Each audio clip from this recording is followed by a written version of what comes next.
Hello, and welcome to Flix and a Six. I'm one of your hosts, Anthony Costanzo. With me, forever and always, the man, the myth, the wascally wabbit.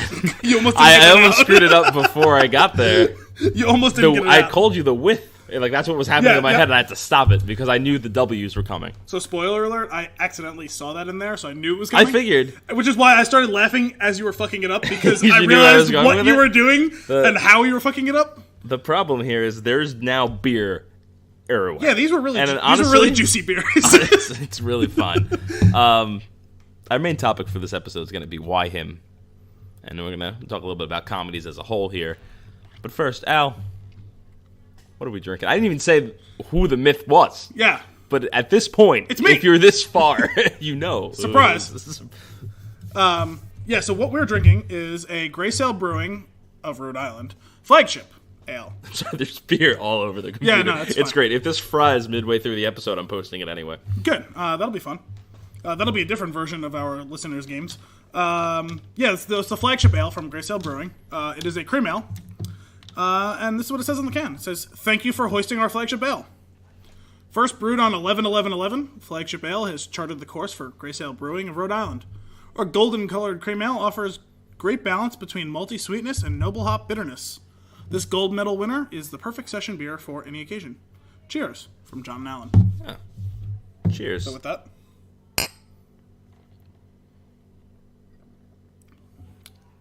that's a cream ale. Yep. This one's a little drier than some that I've had. Mm-hmm. For instance, the one that I know best is the Newburgh cream, which we have not featured because I've drank a lot of them in the past. Shocker. Al's talking about a Newburgh beer. It's gonna keep happening. No, but that's the one that I've had the most. I've had a couple other ones, and that one is a little more on the creamy side of the cream ale. This one is got a very dry taste to it. It's very noble, with the noble hops taste to it. I will give it a good. Yeah, it's good. It's good solid beer. That's my rating scale. You're not gonna have a lot of like high points with the cream ale. The point of it's why it's the flagship beer of this brewery. It's the flagship beer of Newburgh. It's hard to get it wrong. Mm-hmm. It's hard to fuck it up. It's you know what you're getting with it for the most part. There's very little variance within it, I think, unless you make like a raspberry cream ale or something, which I don't think I've ever had one of those. But yeah, it's most. I'm basic. listening. Just it's at its most basic. It's like it's the ale equivalent kind of like a pilsner in that sense, where it's like it's just very light and easy drinking, and if there's any bold flavor in it, that it's probably quote unquote wrong. Mm-hmm. But yeah, no, it's a solid beer. It's one that you could just drink several of. It'd be perfect in our current setting. Well, not this one. It's much more comfortable here than it is upstairs. Is that what makes a session beer? Yes. That's the whole point? That's anytime you hear session beer... Drinking session? Yeah, that's what it says on there. Anytime you hear session beer, like the whole point of that is it means it's a beer that you can knock down 6 or 7 or 8 or 10 or however much you have tolerance for. I was going to say, is that going to be based on like the style and lightness of the beer, or is that going to be based on the alcohol content? Both go into that sort of thing, but typically that's actually more of a reference to the drinkability, actually. Like, okay. If you think of a beer that's like a really bold, like hop-forward IPA or something like that, or really bold... like stout. Hop forward? Yeah, that's a thing. As opposed to hopping backwards? No, as opposed to malt forward. You would know, you wascally wabbit. And we came full circle on that. Nailed it! Woo! Stuck the landing? Yeah, well. 10 out of 10 across the board. After that rough start. Yeah, well, that's why the Russian judge hits you with an 8.7, but... I did just discover that there is also beer on the screen. Nice, fantastic. But I'm okay with that. My computer survived. There's definitely some on the table in front of me. No, hop forward means like... when you taste like the beer, like the first thing you're getting is just the hops, as opposed to something that's malt forward, in which it's very sweet, almost syrupy, not like over the top, but like the sweetness is the first impression that you get of a beer. This is a very balanced beer, and I'm pretty sure I read that on the can. A great balance between malty sweetness and noble hop bitterness. That balance, though. Yeah, so this beer should be balanced. It really shouldn't be too hoppy or malty. Let's talk about this can. Okay. You know I like my cans. I know you do. You love can art. I'm liking this can. Yeah, it's pretty sweet. That a schooner? You're asking the wrong person. Peanut gallery! Oh, yeah, by the way, this episode is filmed in front of a live Dominick. There's all sorts of stuff going on here. There is a peanut gallery. Location. We're in a different location. We're in Al's place. Yes. We're in the basement. Yep. We're on a table that makes significantly more noise than my table. Then your very loud table? Yeah. There's people upstairs. Our mothers, Yes. actually. If So you're going to hear some noise. there's some screeching going on upstairs, squawking. And we actually have we have another cousin sitting in and listening. Say Yes. hello. Say hello, Dominick. How's it going, everyone? I was actually the one to bring the flagship ale to Flix and the Six. Of course, you're just going to jam yourself right into the Like episode. it. I love it. Yes. Hey, I Thanks. told you to sit quietly. And now I have beer on my screen, too. Thanks for the beer. Now shut the hell up. No, kidding. Love you, cuz. You speak when spoken to. Which, Damn. fair, you He were was. spoken to. He was. But going forward, though. That is where the Wesley Wabbit came in. Yes. It's Easter. Easter? This You won't hear this obviously until won't be weeks from released now. tomorrow. Yeah, it's gonna. We got what, 2 other episodes coming out before this site? Yeah. Oh, so, 2 weeks from now. Yeah. Will be when you hear this. Right. I'm not going to do the math on it. You Nope. guys do it. 2 weeks in a day, something like that. Mm-hmm. Some jam like that. Something happened. Something happened. Something happened this week Oh, yeah. before this recording. Yeah, sorry, we're gonna go off. This was only semi-planned. Again, this may sound odd to you guys 2 weeks from now. Insert 2 weeks ago, lightsaber powering on sound. There you go. Beautiful. It was Episode 8 trailer dropped. Anticipation rising from within. can you feel it? Are you The touching your antici- nipples? What is that? Well, no, it's actually I'm very sore. Okay, those of you who don't know me, Awkward. like a lot of our listeners, like I don't know us so Hmm. well. Was checking out who follows us on SoundCloud. Nice. Fun little walk in the park there. Yeah? But yeah, no, yeah. So Thank you. Thank you, by the way, for listening. Always. I go to the gym a lot, and I'm very sore. And I was like, kind of massaging out the soreness. It's bad. I go to the gym a lot. Yeah, I do. You big tree. The 100-foot gorilla. Which one? Was 100. That was the 110, yeah. 100 or 10-story gorilla. Is that what you called Gorilla. me? I think so. In the intro to the I also called you a tree in the first episode, I think. boulder. I think it was a boulder in one. You're just a rock. You're just there. I've been called many variations of all of those things over the years. So I was just kind of massaging out the soreness of the chest. I was not playing with my nipples. Gotcha. This isn't Sure does look like this it. isn't the Adam Sandler longest yard. I didn't see it. I'm not playing with really. No. Oh.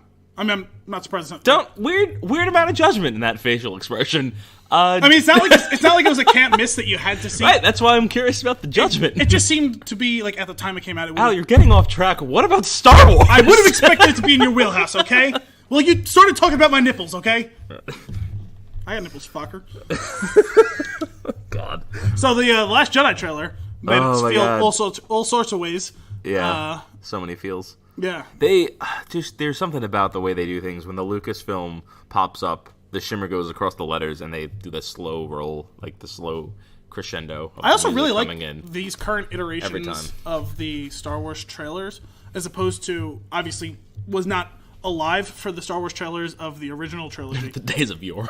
the days of yore. And again, another tangent to our tangent. I saw someone calculated the other day. It's been like 30 years, 8 months, and 20 days since we last heard Luke Skywalker. It was something like Jesus. that. Since the credits rolled on Return of the Jedi. Yeah. Because we see him in The yeah. Force Awakens, but he doesn't say a word.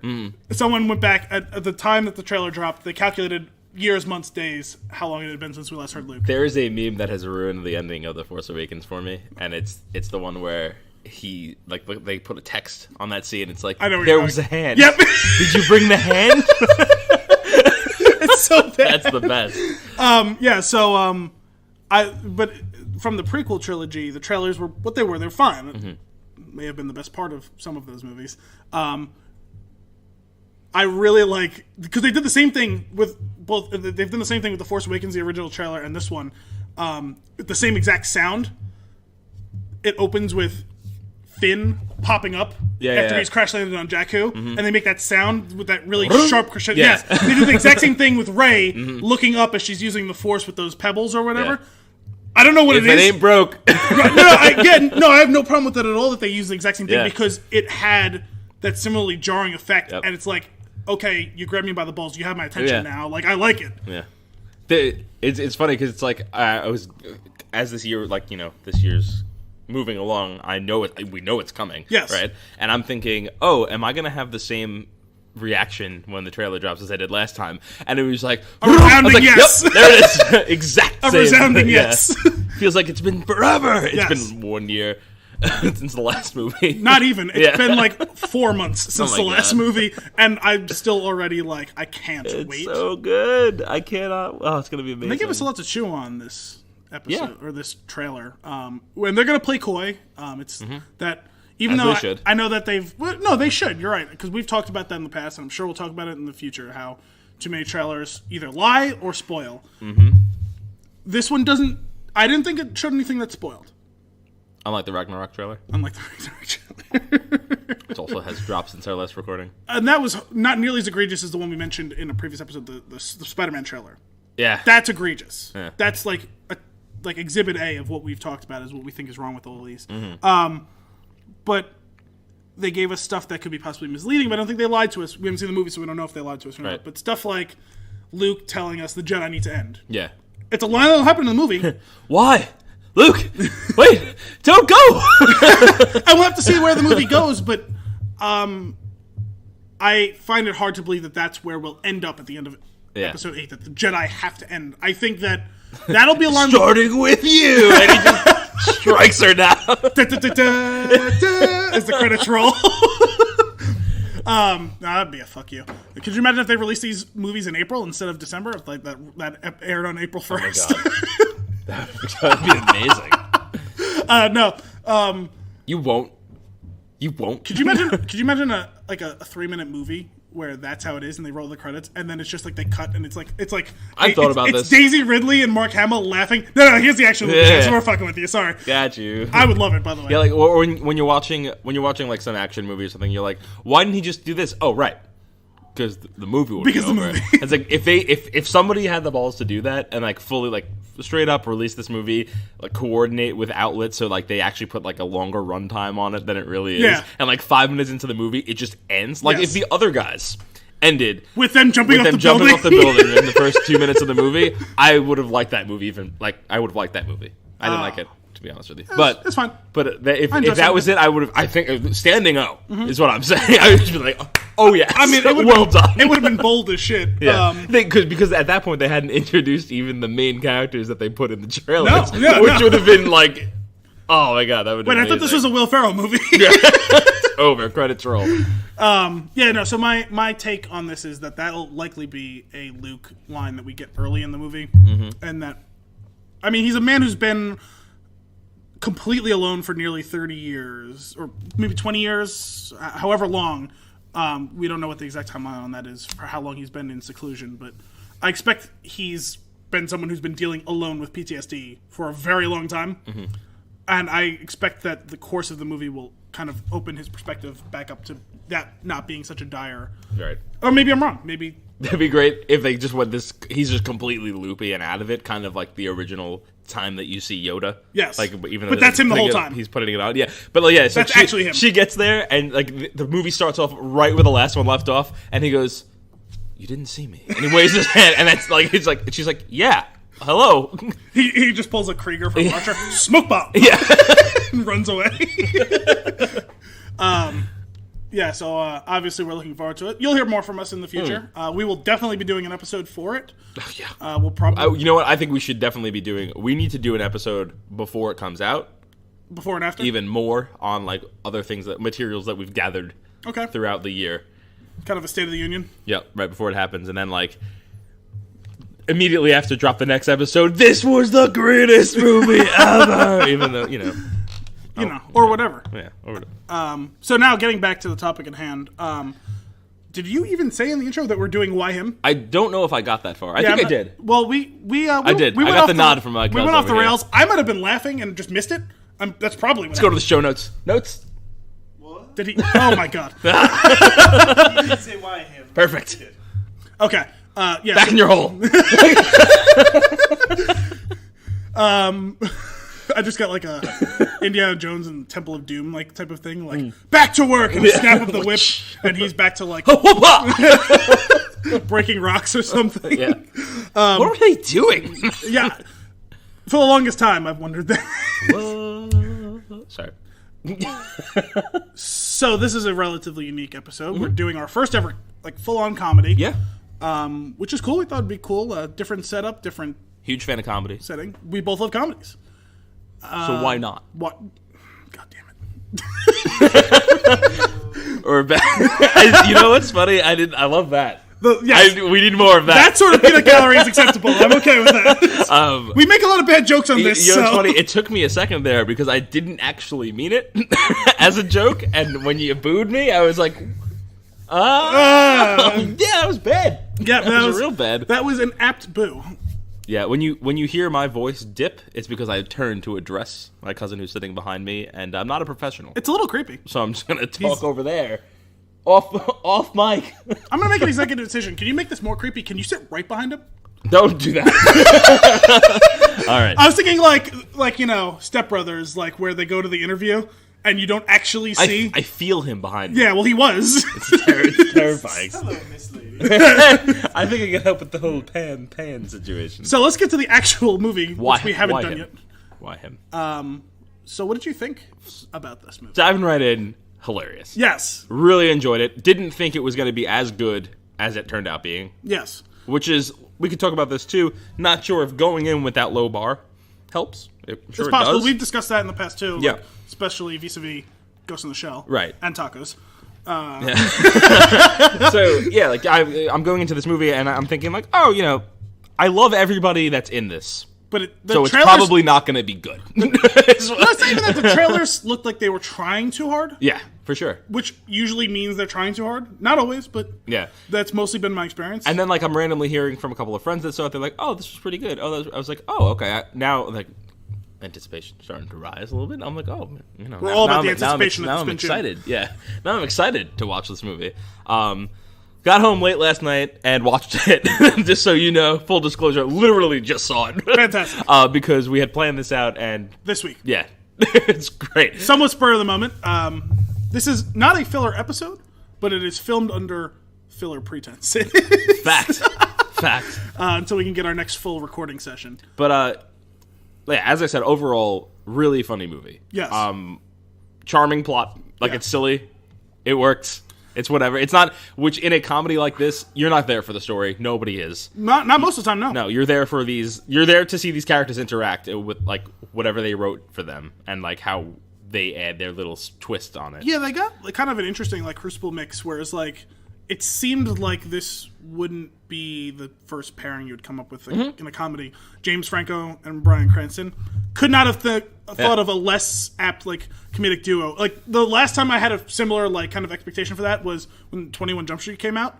When I saw Channing Tatum and Jonah Hill were going to be in like a buddy cop like comedy, I was like, that is one of the weirdest combinations of actors I've ever seen. Turns out, really funny Fantastic chemistry, and the same thing in this one. Bryan Cranston and James Franco, great chemistry. To touch back on that again, the Channing Tatum, Jonah Hill combo, and then the whole Lego movie situation where much less of them, but still, Channing Tatum is Superman and Jonah Hill's Green Lantern, right? Yeah. And like he just cannot. He doesn't want to put up with them. It's just such a funny thing. He's like, oh, those two guys. It's those two guys. It's like their characters from that movie playing those characters in the Lego movie. Yeah, it was a little bit meta, like where they kind of carried that same situation over. Yeah, very silly. I can see that. Silly. My word of choice. My choice word for Lego movie stuff. Yes. But yeah, like you said, odd pairing, but it works. And then we'll dive a little deeper into characters because there's a show stealing star in this movie, and we'll get there. We'll do this kind of the way we've done a lot of these like new releases. Not that this is that new, but like it was only a few months ago. It was something with just like kind of the way that the schedule like laid out that we didn't get a chance to watch it or record it around the time when it came out. Right. Came out a couple months before we debuted our first episode. But we wanted to get to it, and we needed something to do, and we both were looking forward to watching this movie. Why not? Yeah. That wasn't an orca, by the way. That was a chair sliding on the floor above us. No matter where we go, we can't seem to escape the sounds. Even when we're alone in the house, in your house, the cats are still really helps. Around. Like we said from the beginning, we're in a crowded bar. Yes. Well, not really. We're in a bar right before last call. Yes. That's really what the show is. Right at the beginning of happy hour, maybe? Yeah, something like that. There's a couple of people roaming around. Depends on the episode because there's a weird guy just smashed at the corner of the bar. Say hello, weird guy. That was a drunk smile. That was weird. You might not have been able to see it by the time you turned around. It depends on on any one of our random episodes, we've talked about the idea of whether it's the first one we've recorded or the last one. Mm-hmm. This was more of a happy hours just starting and people are still filing into the bar because we're still pretty sober. Yeah. Whereas like something like Rogue One, where you were pretty drunk, I was feeling. I'm gonna tell you something about the Star Wars. That's a last call episode. Yeah. Before we get into like spoiler stuff, we'll just talk because something I felt when I was watching this movie is I had no expectation when it first came out. I heard a lot of people liked it. I heard it was like greater than the sum of its parts, and I wanted to see it.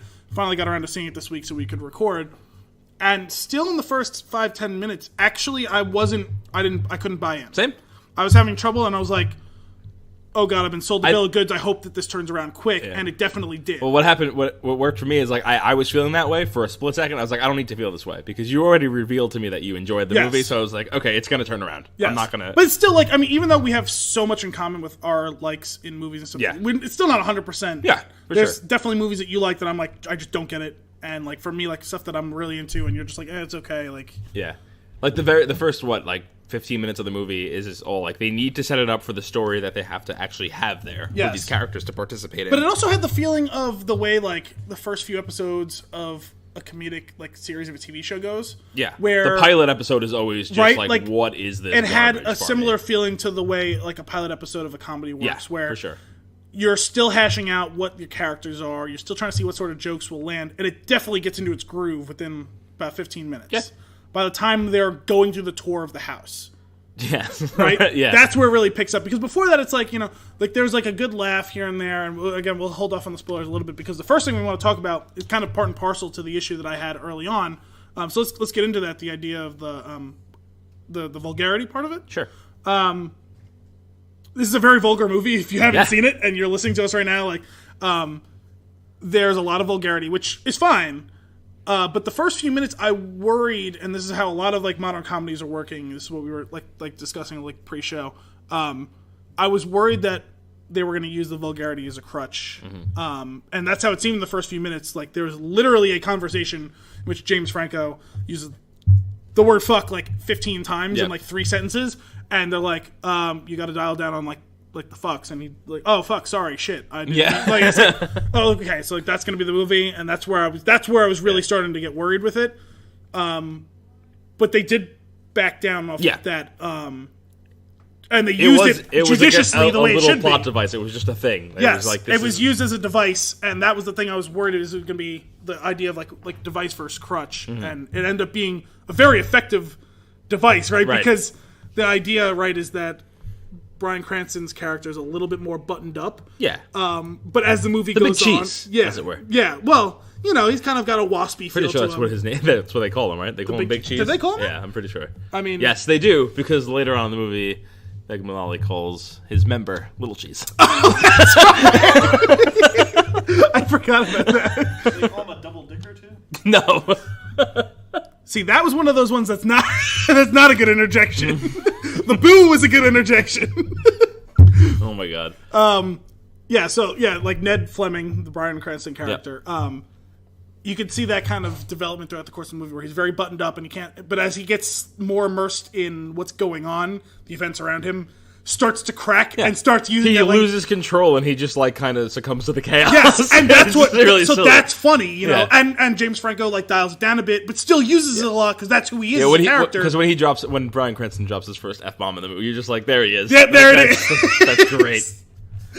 So that was something that I was concerned about, and ultimately I'm glad that they did. It was definitely a device. Yeah. Because there is a lot of funny physical comedy, which we're going to get to later. Oh my god, yes. So much good. We need to talk about that one of those fight scenes. Yep. The one that he watches from inside the house. Yep. We're going to talk about that later. Yeah. So there's the physical comedy. There's some really clever lines. There's some funny like innuendo and stuff like that. And all that's good together, but it's like it's got to be the right mix of it. Yeah, and I was worried it was going to be way skewed towards. And I don't think it was like unwarranted for you to be worried about that because there's the James Franco movie, right? Yes, just the movies that he's in, the comedies I should say that he's in. Yeah, where he's not 127 hours. Yeah, he's like that over like he is that he's super vulgar in a lot of these like newer comedies that he's in and just the characters that he plays and it's like I understand going in like I'm probably going to get this Franco. Yes. I'm okay with it. Yes. I do like him. I think he's hilarious. And He's I think fine. his delivery I can be really funny, but it can be too much. Yes. I have a threshold for him. Yeah. He towed the line in this one. He did. And it was really, I feel like the reason is like what you said. It started off like full throttle. Yeah, it came on too like, strong. Fuck. Like just constant. Yes. And it was just like, okay, like relax. Yeah. But then, like, it's like, it's a silly thing to say and you might disagree with me. I think that he is a good actor. He's fine. And I saw him in... He's shown range at times. I don't know that he necessarily always shows that in his comedic roles. No, that's the thing. He does. And I don't know that it's like... I feel like it could be that it's written that way. Yeah. Like where they want him... Like oh, we want this Franco. Yeah. You know? But like I saw him in... on like an off-Broadway play. He was in Of Mice and Men. Oh, really? Yeah, and he was fantastic. Was he George? No. No, he wasn't. I can't imagine he was Lenny. wait, I'm sorry. I had it backwards. George. Lenny's the big... He's Garrisonese. I didn't see the original like movie of it. But Lenny's the big... So that fell on deaf ears. Yeah. Lenny was actually played by... So Lenny is the big oaf, right? Yes. Yeah. Lenny was played by the guy that plays the cop in Bridesmaids. The Irish guy? Yes. I can't remember his name. I can't remember it either. funny, That's though. why I described him that way, but he is really good in that too. But the two of them were fantastic in that play. And like I was like, oh, like James Franco's a good actor. Like, That's another one legit. that if you told me going in, like that's your pairing, Yeah. I would have been like, what are the you fuck doing? is this? Yeah. But yeah, like so, like I said, I think he's a good actor, and then like it does show through. Like it's a comedy. We're not here for like a super deep story or anything like that. There's usually the story is just there for like it's just the vessel for the comedy to be delivered from. That's true. But he like in those moments where he does have like some semi-emotional, non-ridiculous scene. He dials it back. He dials it back and he delivers, and I feel like I do think that he's good. He's definitely typecasted as just a complete burnout. Yes, you know, and that's his wheelhouse. So there's something to be known for that. But This Is the End. Yeah, fantastic. Yeah, and he plays that guy real well. Yes. In that movie, but there's just so much more to it. I think it's because he has his friends to played, bounce off of, and it's like in a really good way. I mean, he peaked too soon in that whole thing. He played that archetype in Pineapple Express. Yeah, the table rocked. Yeah. I don't know why. It was a minor earthquake. It's all right. I'm just trying to figure out why. Are you trying to communicate with the whale? No, I'm trying to figure out why it happened so it doesn't happen again. Gotcha. Yeah, no, so he played the archetype in Pineapple Express. He was a drug dealer who was high the entire movie, like that, and that's who he is on screen. And no matter what, like there's varying degrees of that. He plays 100% that, 80% that, 50% that. Like, he's always that to some extent, right? Yeah, for sure. Chris O'Dowd, by the way, that's him. Yes. Chris O'Dowd. That's the guy. He's great. Yeah, I always forget his name. I always know it's like something Irish, but very, I never remember very funny. Yeah, no, he's a funny dude. He was in a show on HBO. Yeah, I'm feeling myself again. I saw your there it is.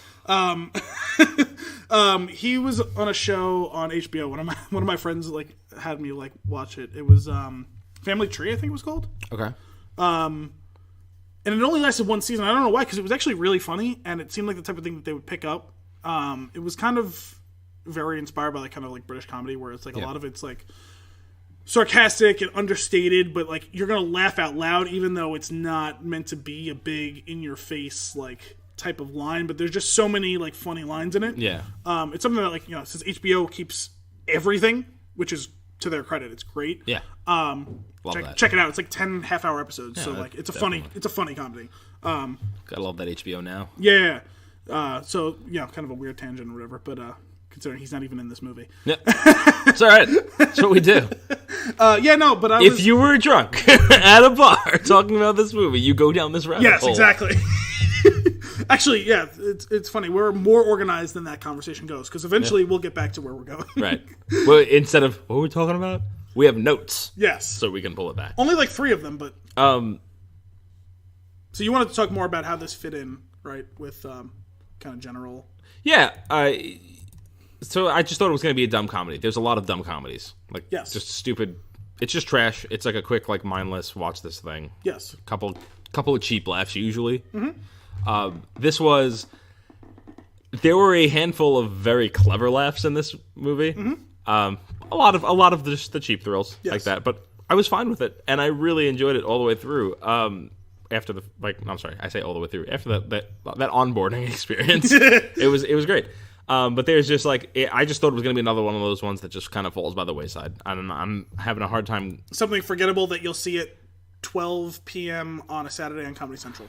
Yeah, exactly. I'm having a hard time remembering this because that's the thing. They're not memorable. Yes. Waiting. Waiting? Waiting is the archetype of that whole situation. Disagree. I love Waiting. No. I'm not saying I don't enjoy it, but it's a movie that if you didn't really enjoy it, you completely forget about it until you see it on Saturday afternoon on Comedy Central. Fair. It doesn't Fair. work for everyone. I don't even mean that. It worked for me. I enjoyed it, but that's the type of movie you're talking about. What I mean is the type of movie that if you see it once and that if you saw it again coming up, you turn it off. You had no interest in sitting down and watching it again. Oh no, so that means it's a bad one. Though. Yeah, that's what I'm saying. There's too many movies like that, and Yeah. that's why I can't think of the names of them because they kind of just they were that unmemorable. That's fair. And I was afraid that this was going to be one of those. It's that weird one they did with Franco and Cranston. I thought it was going to end up being that. I'm afraid you're going to lose me now because I'm going to spend the next 10 minutes Thinking of one. and you won't be able to, and that's the point. I'm struggling. Yeah. I know Vince Vaughn had a few because I remember being like, "Oh, this should have been better." And I can't think of the what Kevin they were. James one. Maybe The one with him and Kevin James, where Kevin James. Yes. Yeah. Wait. Yeah, exactly. Because I saw that. Yes. Exactly. I never saw the whole dilemma. thing. I've seen part. Yes. Yeah. That's It's whatever. Yes. It's just okay. This should have been bed. better. Better. Good or better. No, Not bed. See, you know what? No, because this is where we it can. put me to bed. No, so this is where we can get into that sort of thing. That's a movie that reveals, and I have nothing against the guy in general. He seems like he's kind of funny in general, like a decent guy. The myth of Kevin James being funny.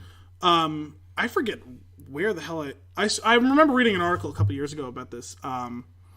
When they announced the Adam Sandler Netflix movies, that they were doing a handful of movies together. I think one of them just came out too. Okay. Sandy Wexler, I think it was, Adam Sandler. That all Adam Sandler movies for the last almost 10 years are just vehicles for him and his friends to go on vacation and get paid. Nice. Because I don't know how funny Kevin James is on his own. He was good in Hitch. Mm-hmm. I never got into either of his shows, the one that's running now or King of Queens. People He was good in Hitch. Yeah, he was. Yeah. But I feel like Kevin James is someone who isn't necessarily that funny. He's just someone that people tell you is funny. You know what I'm saying? I can see that. Because the dilemma, Vince Vaughn, funny guy. Kevin James, he's been in a bunch of comedies. He's funny. Yeah. But the movie doesn't work and it's not that funny. And it's and I'm not blaming it all on Kevin James. It's definitely not all it's not all Kevin James' fault, I'm sure. But his name has a certain gravitas that he hasn't actually really earned, in my mind. Maybe people love him, but it also could be though that they see a couple of the things that can get a real good belly laugh out of him, when he does when he's just the butt of the joke, a bumbling fool, yeah. right? But if they write him as that character, he's gonna play it, yeah. And that's what falls flat. It's because it's those little things that happen in between when he's like that are really funny. That's the problem. Is I think he's a good supporting character, sure, and he's been billed as his Top own man or star, something. And he can't carry that. He's just not funny enough to do that. Yeah. He's had funny lines. There's no shame in being on the Hugo Weaving supporting level. We were talking about that earlier. Right? Yeah. My list of favorite actors, none of which can be a leading man. Your list of favorite supporting actors. Yes. Yeah. So what? Yes. So to go back to the point. Just made Al's head explode. Yeah. Yeah, there was a clusterfuck of I don't even know what going on up there right now. To go back to what your idea of where this stands among modern comedies, I think this one definitely sticks its head up above the rest in a lot of It's dangerously close though to just a whatever comedy, but it's got the right mix. It's the perfect storm of little things that make it work. Yeah. I think early on it seemed like it was dangerously close. I think it definitely distinguished itself during the run, although it suffered from Lord of the Rings ending, where it ended 3 or 4 times before it actually ended. Okay. I didn't feel that way watching it. I can see what you mean now. It dragged in the last 10 or 15 minutes, where, and this. But it did. And we'll get to that part. I threw my pen. I apologize. That's not even the 40-pound metal pen. No, it's not. It's a different metal pen. It's the 30-pound metal pen. But it dragged on for a little bit, the ending, but there was a joke that just got like squeezed in right at the last minute that I was just hysterical laughing, and we'll get there when we get into the spoiler territory, which I think we're about to do. Yeah, I think so. That seems like the right time. Yeah, so with that being said, spoilers. Yep. We're going to talk about specific jokes and funny things that happen in this movie. Absolutely. And I'll start there so that I don't forget about it. Do it. The movie drags on for a little bit at the end there. You feel like it's ending a few times. He proposes to her. Yes. And she says no. Yep. That's the basic. That's what happens at the end. The beauty of that delivery, though, is he's like so beaten, but not because she said no. He thinks they broke up. Yes. And she's like, which, honestly, kind of reasonable. Yeah, kind of reasonable. But a lot of times, I think we're in situations like that. Right. Like, but when she was like, they did this thing where like she's looking at her dad and he's talking. And you see it in her face where she realizes that he thinks that it's completely over, yes. and she's like, "Oh God, no! I didn't end it. I just said no now." And he's like, and he actually, to your point of him being a good actor, like he actually saw that. Yeah. Oh, really? Yeah. Wow, that's great. Awesome. Like, it's so like, you're funny. like genuinely thrilled. Yeah. To find out that they didn't break up. Yes. So silly. So let's jump back to the beginning of this movie. Yes. Where the problems began. Mm-hmm. That we were a little bit worried about. The movie starts off this intro of them at. And that first scene was funny. The 54th birthday. That I actually found funny. It was in the immediate aftermath of that that I had problems with it. Even that scene, it just felt very. I understood. It's just like it is kind of systemic of like making a comedy like this. Like there's that scene. It's set up. They have to do it to make the story begin, and that's what it felt like. Okay, let's get this over with. Yeah, kind of deal. Well, you know what? It was even a little different for me. This because it opens with them on a Skype conversation, which was funny to start. Funny. It was funny to start, but then they made the joke where he's going to pull his dick out 8 times, and it's like, okay, it was funny. It's still kind of funny. Okay, stop trying to pull your dick out. Like it's not. Yeah, we're past that now, and like they kept doing it, and I was like, and then they went to the dinner, and some of that was funny. Him showing up in the background, I was cracking up. Yeah. Like I thought that was all legitimately funny. Like, and not expecting Bryan Cranston to snap that early and smash the computer against the wall. I was laughing hard. Which it's so funny because there's a lot of there's a handful of I'm just backtracking. There was a lot of now there's only a handful. Okay. Of foreshadowing in those scenes, which is really silly. Like the fact that he snaps like that is one of those things. Which, admittedly, fair. He's watching this dude shake his ass. Yeah. In front of all of his coworkers and family. And then, it's that I love that because that's also the dude is planning on fucking his daughter on the camera in front of him. Right. Which also is kind of another hint at what's to come later on where they're on the desk above him. Oh my God. Which was just a really awkward I can't scene. believe they went all the way on that joke. Yeah. They went all in on that joke. But it's a really silly thing. The framing of that shot I liked a lot. When him under the desk or no of the back at the birthday dinner. Yes. When she calls in on Skype, the framing of the shot, you see it is laid out for you. You know what's happening. Yes. You just wait for it. Yes. You wait for him to walk in the door, and you're because of the way it's so clearly shows his entire face, the entire room, and her door. Yes. That's the scene, right? And then you're thinking, okay, what is he gonna do? He's gonna walk in, he's gonna be naked, or he's gonna walk in, and what is the line for the Pineapple Express, or what was it?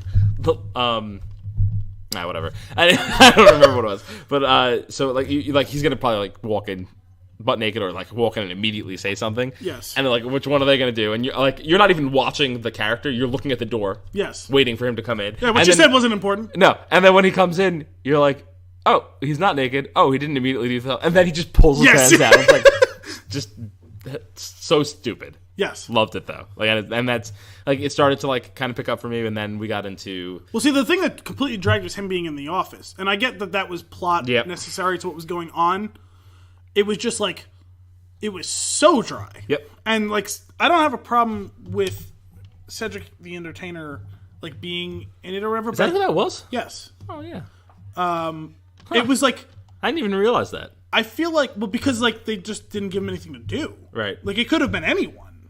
He's a pretty funny dude. Yeah, he like, is. I just thought it was weird that like they didn't really give him anything to do. Like he played that thing completely straight, other than the final thing we see of him in that meeting where he's talking about all the different situations and how like his daughter is getting fucked at college. Like that was kind of funny, but that was literally all that he did in the movie that mattered. Yep. And it took a few minutes to get to that. And then like we go to the whole point where like he goes to where the whole family ships out to California and sprung on them that he's a billionaire or a millionaire, multimillionaire, Silicon Valley guy. And that's where the whole vulgarity thing takes off because James Franco fucks you in the face with the F word. Oh, yeah. And it's way too much. Right? Right up front. Yeah, sorry. I just motioned. I'm just going to let you know that. I just motioned at Al. I was like, don't lean on the table. I'm sorry. I was using it as a crutch. Yeah. It wasn't a device. I like that. Right? You brought it back. Yeah, you're right. And that's like, and he's like, okay, and here we go. Okay, F-bomb after F-bomb. I'm like, okay, I get it. I find that word funny too in certain situations, but not over and over Used again judiciously. for no reason. And I'm like, oh boy. And that is, like I said, that's the part where I was like, and I was like, wait a minute. Al said this was going to be good. Yes. I think I'm going to be all right. And we did get a little, like, sprinkling of it in there. They probably took the joke a little too long, but the idea of him asking the kid, the brother, what your favorite curse what's your words favorite are? curse word? Because that's the whole thing. Dominick, go ahead. What's your favorite curse word? God damn it, we have you here for this whole thing, and you can't even give me the line about the double dicking. Come on. It's kind of ruined, so I'll just go back to the peanut gallery. Okay. I'm sorry. Yeah. You kind of... I caught you by surprise, I know. You kind of ruined me before. Most of the average listener is like, who is this asshole in the background? I don't want to hear him on the show again. No. And they never... Wow. Well, in order to actually be on an episode, not in the peanut gallery, you got to listen to the episodes. Now you're just being a dick. I'd agree. Yeah! That's my peanut gallery. I love it. I was supposed to say, you got to have a If you just sit there and agree with me, this is going to be the best working relationship ever. No, I was going to say you got to have not that we deserve reverence, but a little bit of respect. If you want to be on the episode... if you want to be on it, sure. In general, no, God, we deserve none. No, zero respect. But no, the point is, if you want to be on an episode, you have to have like a working understanding of what's going on. You got to listen to some of the episodes, and he hasn't done that. I have been listening. Pay your dues. Work your way up to the top. Insert cliche here. I was just looking at him to see how long he'll go. That seems to be the limit. 2 cliches was moving on. So double dicking. Double dicking. That was funny. It was. That was really funny, and that's that was the first point where like the vulgarity made me go, yes, that was stupid. Yeah. See, like that was a good application of it, and after that sequence, they start to move past it, and that's where the movie takes off. Even like when he's like, "What's your favorite curse word?" and he's like, "What's the first one he says?" Like he's like tits, or something like that. And he's like, he goes, "Classic, Yeah. I was like, so stupid. And those are those stupid jokes that like. I like when they peppered in. Yes. Like a real dumb joke. And they did a good job of like the escalation too, like titties. Yeah. What's his name? Bobby, right? Or what's it? Kevin? No. Kevin. No. Kevin was the Scotty. That's Scotty. Yeah. Kevin was the IT guy. Yes. For, kind of funny. Had his moments. We actually. Well, on him, terrible person. Oh, his character, because right in front of his wife and kids. He's like in love with his boss's daughter, but he's married with children. Yes, and he's like blatantly talking about her. Blatantly talking about it, asking his boss to take the Skype conversation, put it up to watch his daughter getting fucked, so that he can watch his daughter getting fucked. Oh my god! But back to Scotty, like they did a good escalation where it was like titties. Oh yeah, classic. Scotty, ass. Okay. Yeah. Double dicking. I don't know that one, man. I don't know what that is. That's, oh my god. Yeah, and that classic like stoner like delivery. Yes. Yeah. Oh man. But it takes off from there. Like the whole thing, like the whole tour of the house was entertaining. The ridiculous like artwork in the house and stuff like that. The moose submerged in its own urine. What does he say? And he says what it means, and it's like, whatever. And he walks away. Yeah, like it had some deeper, like subtle meaning. And you know that's gonna have to come back later, and it came back later in the movie spectacularly. When they go to the bedroom and was it the capybaras fucking or something like that? Yeah, I don't even remember. That is. And it literally, sure that's what it was. Not just a picture of it, but it literally says capybaras fucking, Yeah, or something like it's that. It's like in text over the image. So stupid. Like that stuff is funny. Yeah, the whole set Yes. for the remainder of the movie is great. Yes, especially when he's like, there's a shot of him just like Bryan Cranston just sitting nonplussed on the bed, and the picture is behind him. Like, that's funny. Yeah. But also we get, when they first come to the house, we get him meeting Keegan-Michael Key's character, Gustav. Yep. German Keegan-Michael Key. The German half-black man, Keegan-Michael Key. Gustav. This is where we're talking, we alluded to earlier, he steals the show. Yeah, anytime he gets... single funniest thing about this movie. Yes, anytime he gets more than one line in a scene, he steals the scene. Yep. And I love it, because I love him. He is hysterical. Times where he got no lines and he stole the scene. They're talking at dinner and he's just creeping from the kitchen. He creeps out to the side and looks at them while they're having their conversation, because this is where you get your first, I think, real inkling that he really cares about Laird. Yes. Like he's like his Alfred. Yes. You know. And it's funny too, because they have the scene where they're in the cupboard and he says, listen, I know that I pay you a ton of money, but you're really my best friend. Yeah. And that means a lot to him, because he really does. Right. But he does it. He leans out and he's watching them have this conversation, because he is rooting for him. It's what you find out in this scene. He's looking at him. He's like listening, and then he says, James Franco says, Laird. He says something goes way over the top, real dumb, and he just shakes his head. Yeah, and you're like, okay, that's what this character is. And he just shakes his head and he slinks back, and you're just on board with him. He's got those mutton chop, ridiculous facial hair, completely shaven head, right, like he normally has. Yep. Completely shaven face, and then very well sculpted sideburns. Yeah. Trimmed. Yeah. Very weird. So dumb. But he stuck to that accent hardcore the entire time, and it was amazing. And you were just like, it's like, first it's funny, and then halfway through the movie, halfway through his scenes, you're like, wait, why? And that makes it so much funnier for the rest of the movie. And he is the star of this movie. He is the best thing. Yeah, even though he's got 18th billing, he's the best part of this movie, no doubt. Even though I enjoyed James Franco and Bryan Cranston together, the scene. So I remember when I saw the trailers for this movie coming out, watching him attack James Franco in the trailer, and I'm thinking, okay, they're ripping off the Pink Panther and Kato and everything. Yeah. And then they have a full conversation about it, and neither of them knows what it's talking about. They probably took the joke a little bit too long, but I thought that was funny shit, because when I was watching the trailer, I was like, they're just going to wholesale rip it off. Yeah. And the fact that, they... Yes, they most certainly did. Not only they rip it off, they're acknowledging it, which is the right way to do it, I guess. But can we talk about those fight scenes now? Yes, is this a good time to talk about it? Because that's what I wanted to talk about. The amount of laughter. I don't laugh a single part harder. Yeah, I'm shaking the table again. A single part harder where Ned is standing looking out the window, and he sees Laird feeding the chickens. And you're watching it because you can tell that at this stage that Ned is trying to find dirt on him and see what the deal is. And he's like, okay, he thinks he's alone. Now he's going to reveal his true nature. He's doing something terrible. Yes. Because he was looking over his shoulder. Yeah, right? well, he's just feeding the chickens, and then he starts to look around, and he's got this weird expression on his face, and I'm waiting for, what is he going to do? Is he going to, just is he going to murder one of the chickens? What's happening? And then, for a split second, you go, oh, God, that is what he's doing. And he turns and grabs the chicken by its head and launches it at Gustav. And starts the most ridiculous... And the funniest part is, it's the second part of the fight. Or the second fight that they've had. And earlier, Gustav said, what happened to your evasive parkour? Right. And then it kicks off him doing the evasive parkour.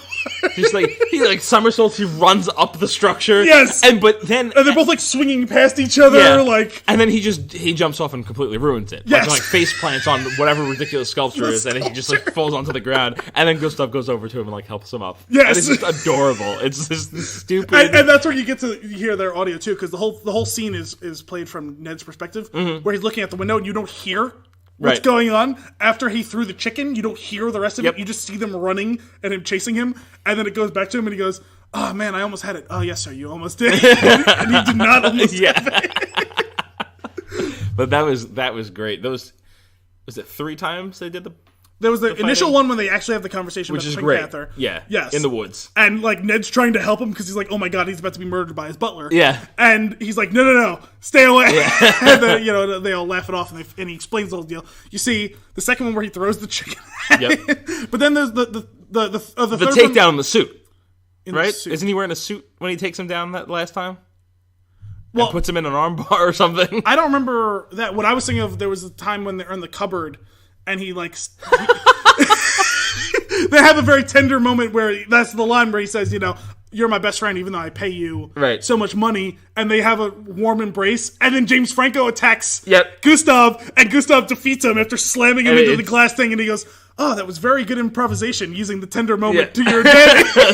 So good. That was when he puts him in the armbar, Yes. I think. And then there was the one little thing in the post-credit stinger when James Franco's Skyping and Gustav attacks him. And Yes, that's what I'm talking about. And he goes, Gustav, it's not a sneak attack if I could see. Oh god! It's so stupid, but it's so good. And we see the evasive parkour again. Also, when now you're doing it with your elbow, right? I actually think you started the shaking, and then not touching I leaned on it. I'm not touching. Let's go to the tape. Al was touching. Crushed it. He's on my side. So the tape is unreliable. How much did you pay him? I didn't. He's just, I'm watching you.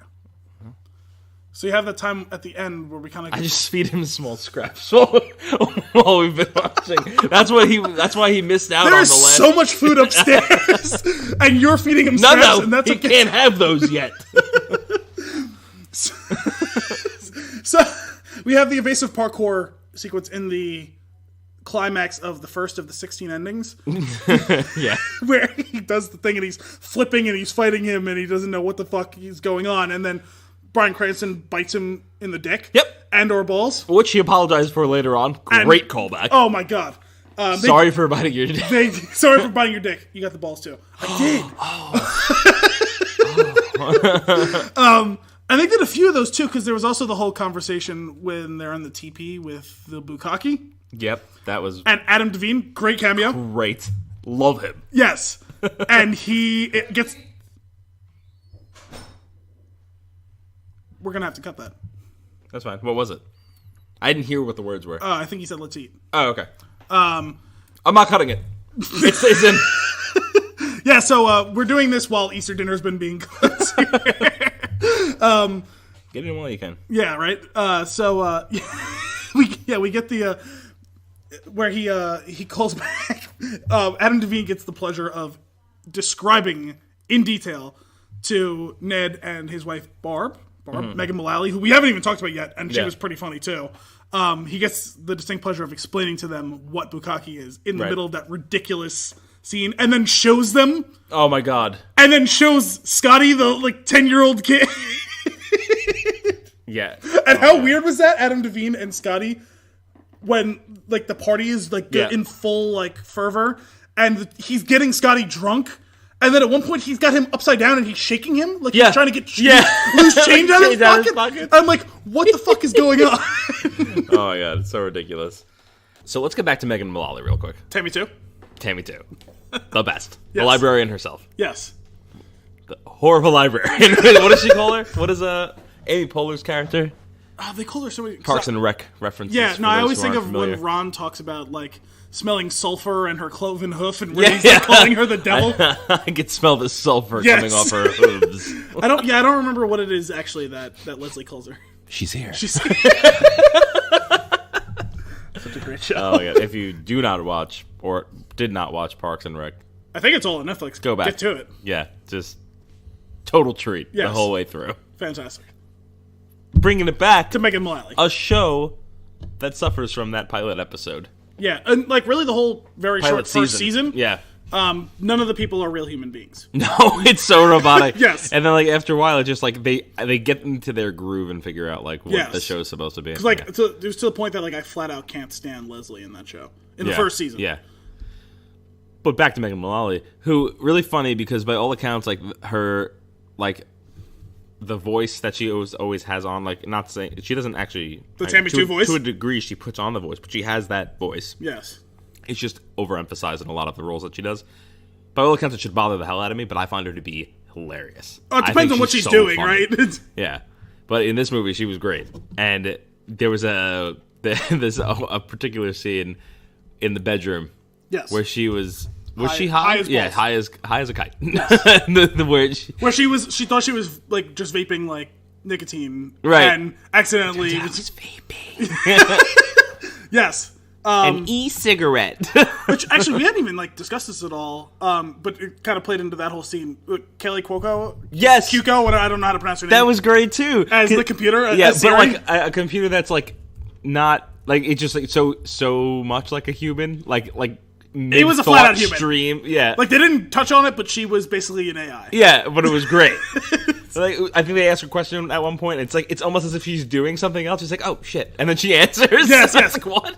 Yeah, she's like, I'm really busy, guys. Like, it's so silly. And also, like, towards the end, when Ned was... Or towards the end of them staying at the house, when Ned was, like, running up the stairs or down the stairs and yelling something...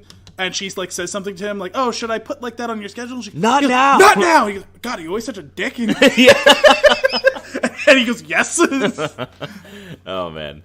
But that's that scene in the bedroom, yes, where she's high as shit. So funny. And yeah, because like that's where she starts slipping into Tammy territory, where the overly sexualized, like because she was like similar to him, like pretty buttoned up, like not as much of a dick as him, but like similarly like conservative.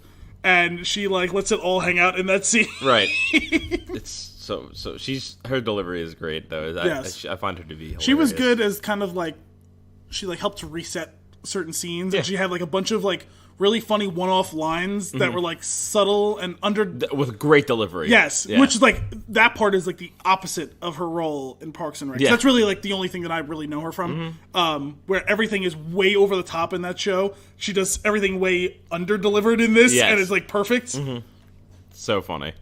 The AI character that has that little relationship with her, though. She's like with the toilet bowls that have the self-cleaning. Yeah, we didn't even talk about that with the Gustav stuff. Fifth button from the right.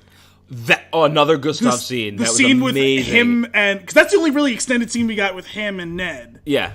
Where Ned is on the toilet and doesn't know how to... There's no toilet paper, doesn't know how to flush. Paperless household. Yes, paperless household. All forms of paper.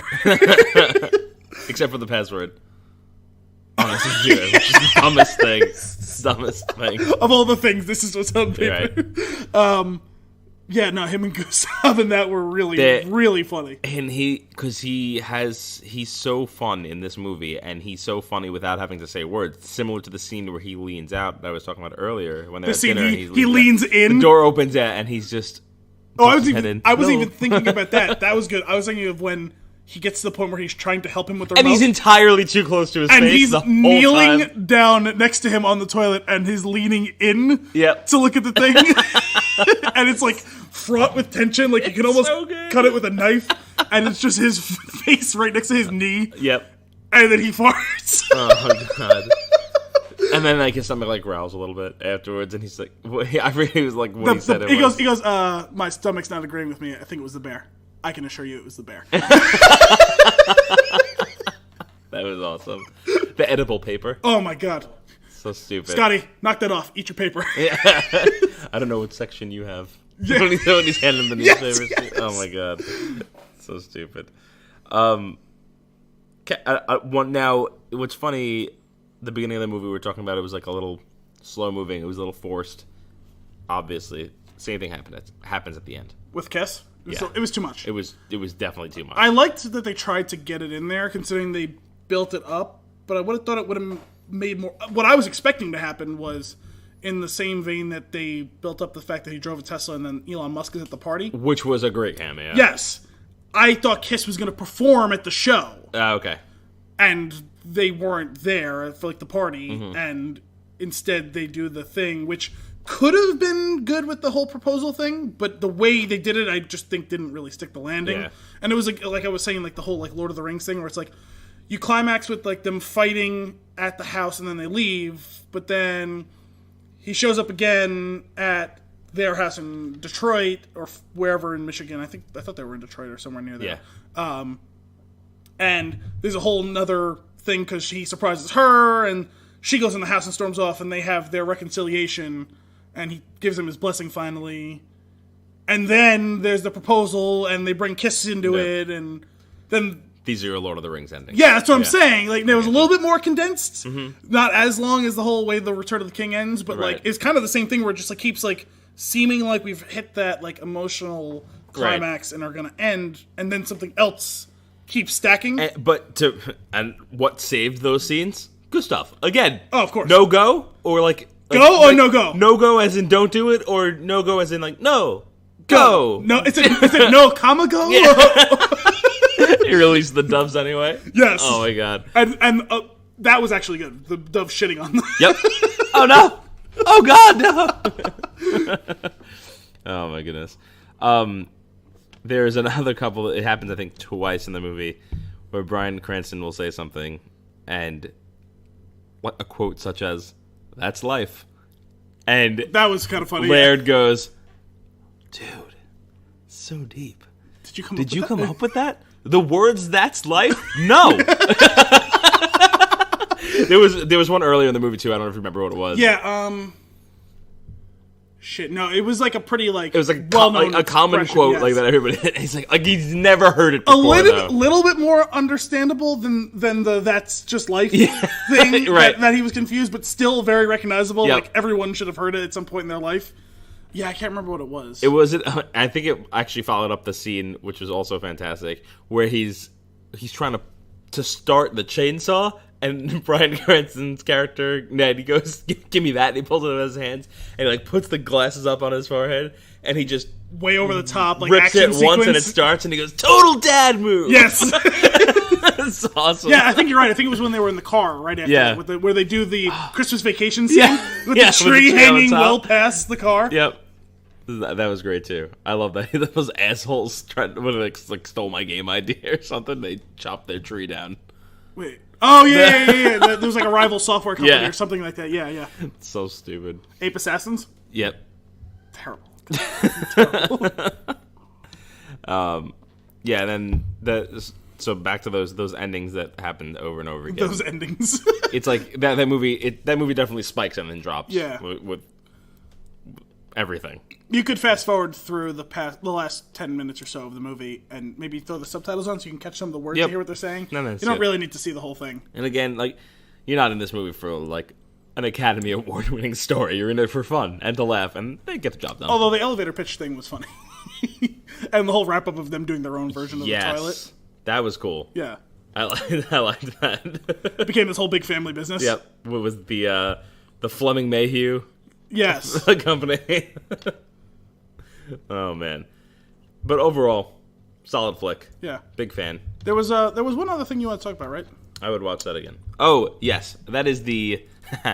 Good call. The Vince Gilligan theorem. Yeah, I just happened to look over and see glance at our notes. Yes. The Vince Gilligan theorem. Glance at our 3 notes. Which is, so, in a handful of interviews, when Breaking Bad was, like, at its peak, Vince Gilligan would talk about hiring comedians to do dramatic roles because, like, if they can make you laugh, they can make you do anything. Yes. Right? Which we've discussed in a previous episode, which the two of us can't remember which one it is. Listen to all of them and let us know which one it was because we don't remember.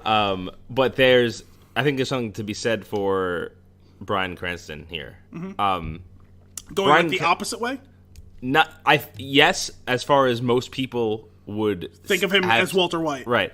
But he was on Malcolm in the Middle. It's true. I didn't actually watch that show. No, but I didn't watch it either. But I went back and I watched a few of best clips or stuff like that. My entire reference point for that show is the Family Guy joke that they do, where they have them all is him and the kids sitting at the table, and the mother is yelling at them, which I guess was pretty common in the show, and she's just losing her head, and the Bryan Cranston character gets up, walks to the refrigerator, unscrews the screws on the freezer door, turns around and cracks her over the head with the thing. And he goes, "That's it. We're free." And him and the boys walk out into the street, and they walk down the street as the sun's setting in front of them. That's my entire reference point for that show. That's so ridiculous. But they get to this point though, he's Like it was like a family show. It was a comedic, like semi-comedic Yeah. role for him.